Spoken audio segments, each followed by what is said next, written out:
Bismillahirrahmanirrahim. Assalamualaikum warahmatullahi wabarakatuh.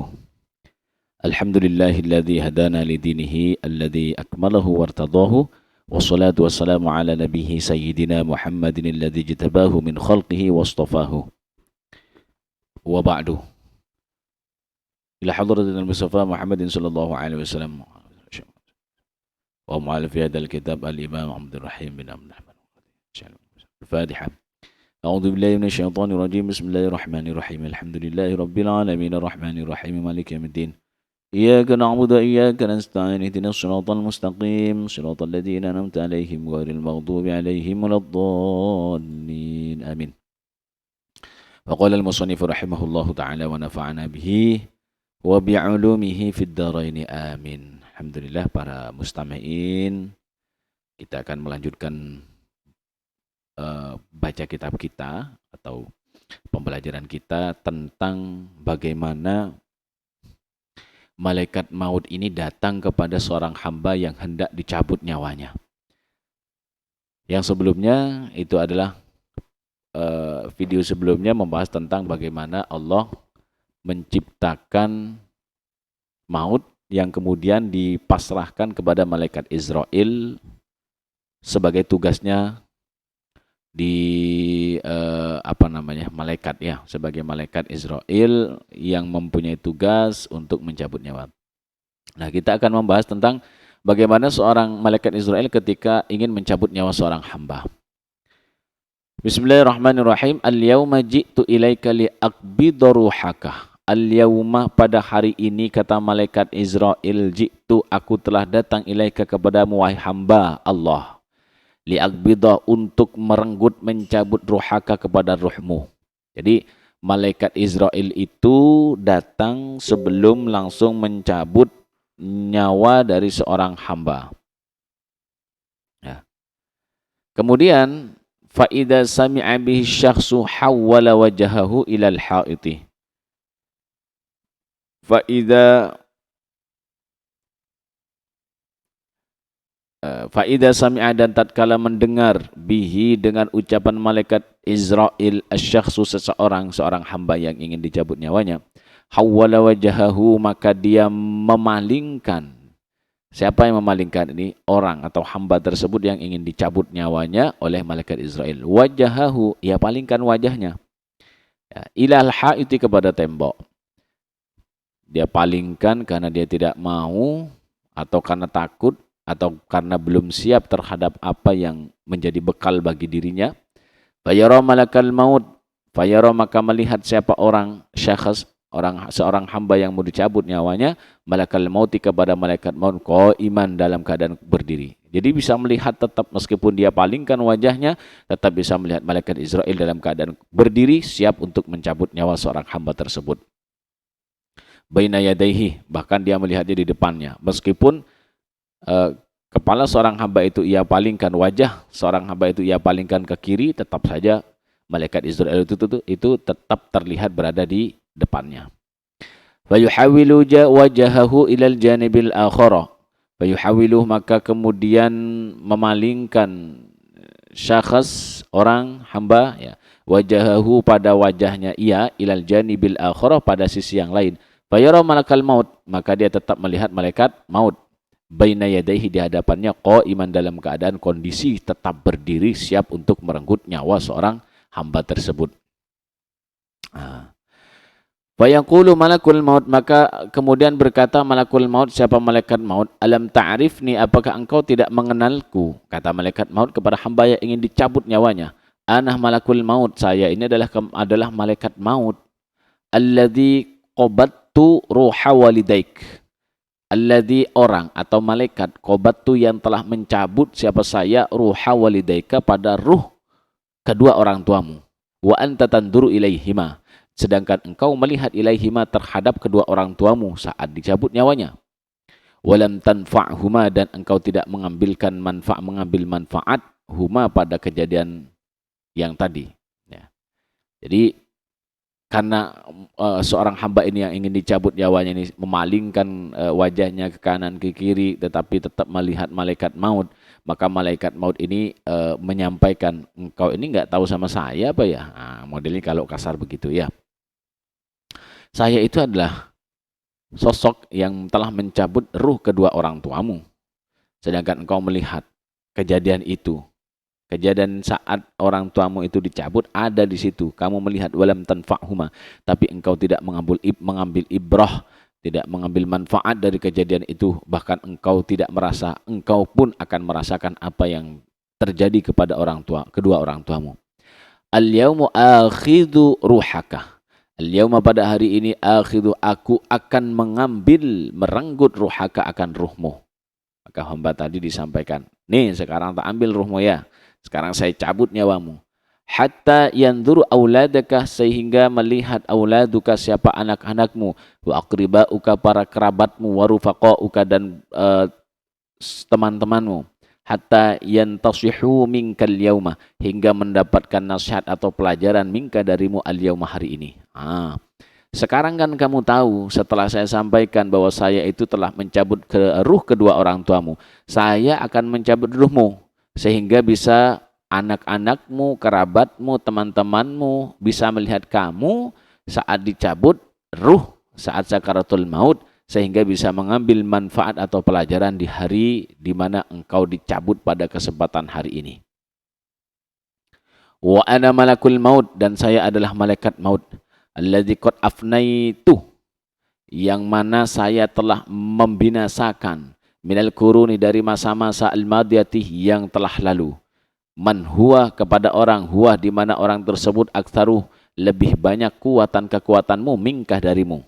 Jadi kata malaikat maut, saya ini adalah malaikat maut, bukan hanya nyawamu yang bisa saya cabut, kedua orang tuamu yang bisa saya cabut, tetapi qad afnaitu minal kurunil madiyah, saya adalah sosok yang telah menghancurkan, mengambil ya nyawa-nyawa dari masa-masa yang telah lalu, di mana orang-orang yang telah lalu, yang telah saya cabut ruhnya itu, bisa jadi kekuatannya lebih kuat dari kamu. Wa aktsaru malan min malika, lebih banyak hartanya dibanding hartamu. Wa aktsaru waladan min auladika, dan lebih banyak anaknya daripada anakmu. Jadi siapapun, sekuat apapun, sehebat apapun, di zaman yang dahulu pun pernah aku cabut nyawanya. Jadi apalagi engkau, gitu ya. Tsumma yaqulu lahul malakul maut, kemudian berkata lahu, kepada seorang hamba yang ingin dicabut nyawanya. Siapa yang berkata? Malakul maut, yakni malaikat maut. Kaifa ra'aitad dunya, kemudian malaikat maut ini bertanya, bagaimana engkau melihat dunia? Seperti apa dunia itu di matamu? Apakah ada di hatimu atau sekedar ada di tanganmu? Fayaqulu, maka berkata seorang hamba tadi, ra'aituha makaratan ghadaratan. Ya.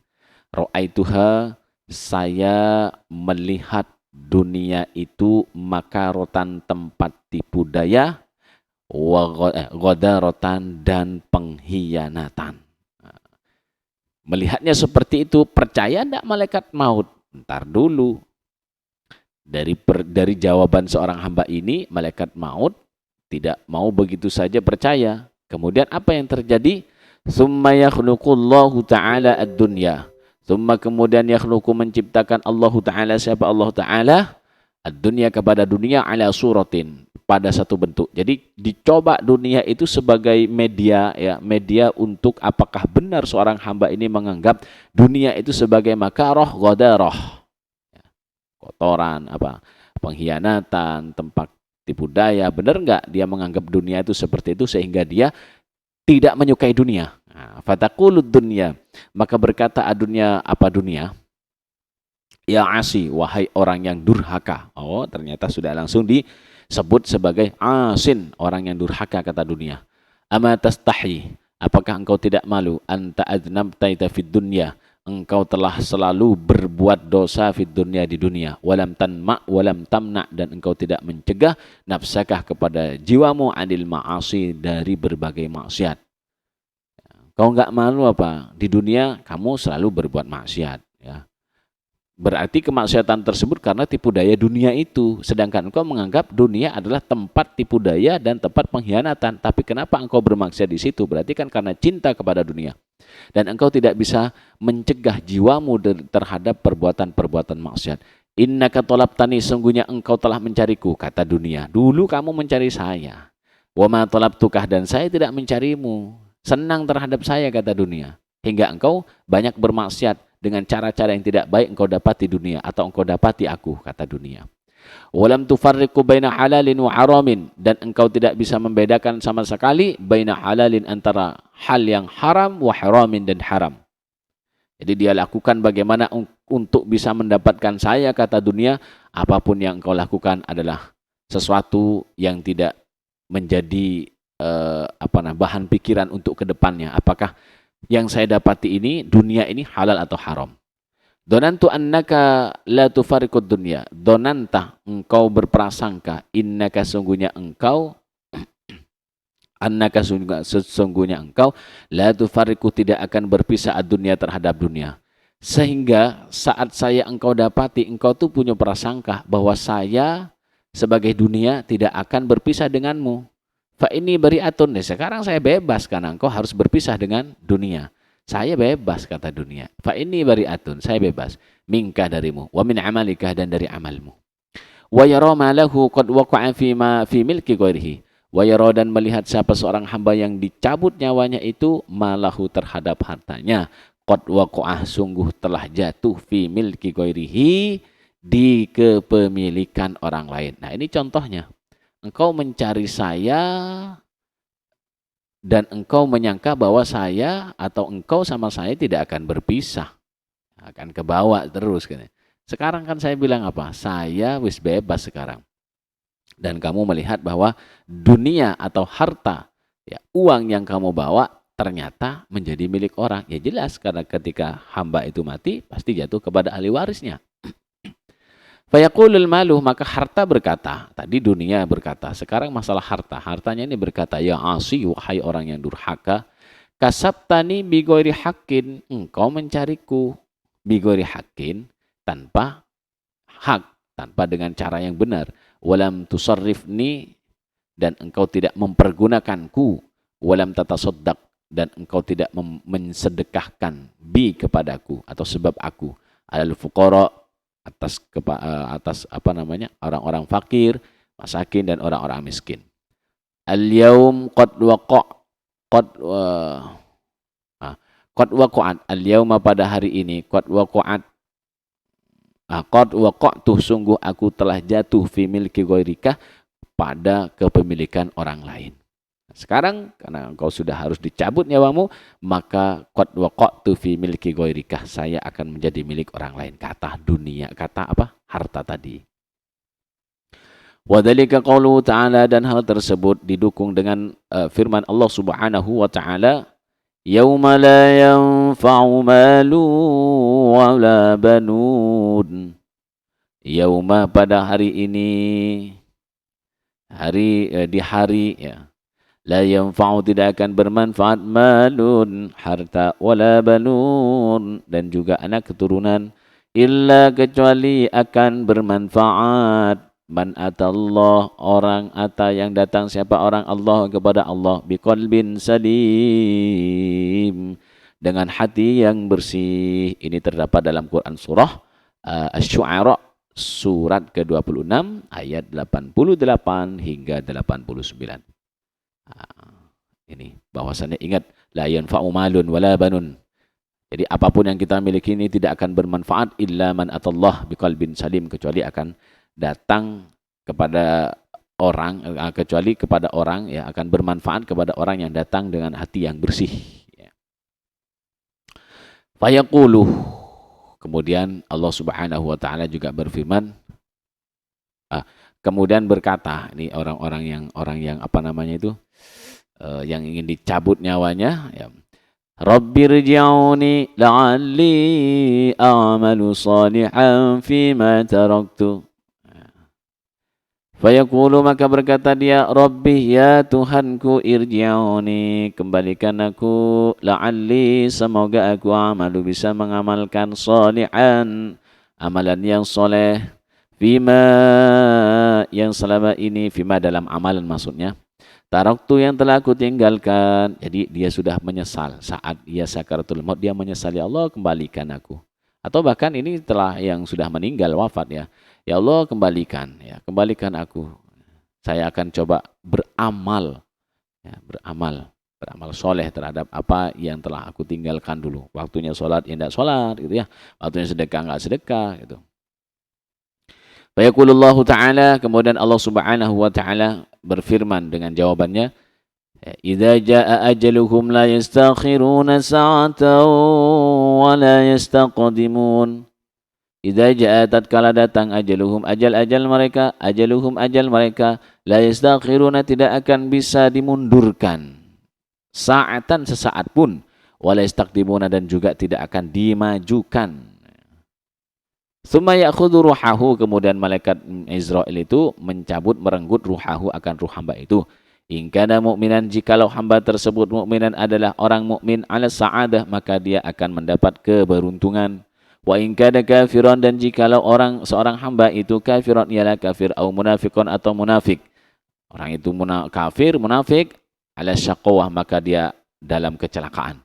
Qaulihi ta'ala, di mana hal tersebut didukung dengan firman Allah Subhanahu wa ta'ala, kalla inna kitabal fujjari lafi sijjin. Kalla, sekali-kali janganlah curang, inna kitabal fujjari, karena sungguhnya kitab orang yang durhaka, lafi sijjin, tersimpan di dalam sijjin. Ini ada di Quran surah Al-Mutaffifin ayat ke-7, surat ke-83. Nah, itu ya, cara malaikat Israel untuk mencabut nyawa seorang hamba. Maka ambillah ibrah, ambillah pelajaran dari apa yang kita kaji pada kesempatan ini. Mudah-mudahan bermanfaat untuk saya pribadi dan umumnya para mustami'in sekalian. Itu saja yang bisa saya sampaikan. Wallahu a'lam bishawab. Wassalamualaikum warahmatullahi wabarakatuh.